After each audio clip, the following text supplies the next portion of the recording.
But when you think about where the Bears sit from compensation-wise and what they could actually get for this pick, and then having Justin ascend the way that he did during the season, I think they're in a great position to get whatever they want in this draft. Man, if I'm them, I'm having somebody ghost text Shefty and say, hey, we might be willing to take a quarterback. Yeah. It don't matter who it is. Just have Shefty put it out in the atmosphere.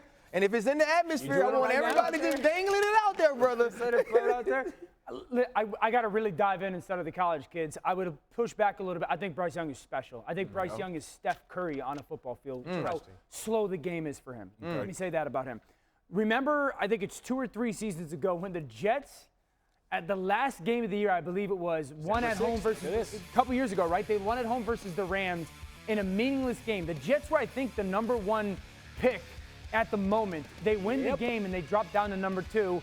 Jacksonville went up to 1. Jacksonville got Trevor, and Zach Wilson went 2. So this is going to have tremendous impact on organizations with Chicago and or Houston. I think the really interesting thing is this. If you're Chicago and you're thinking about teams that have to come up to you, 2 years ago, the San Francisco 49ers went up to get Trey Lance at the #3 pick, and it cost them 3 first-round picks. So if you're Chicago, you're sitting there going, that's the starting point if you want to come up and get a player like Bryce Young or C.J. Stroud. I think, but isn't that the question? Bryce Young or C.J. Stroud? What is the separation between these quarterbacks when it comes to these teams' evaluation? Are we going to look at this draft and say, okay, let's eliminate Chicago because we don't believe they move on from Justin Fields, and the draft starts at 2.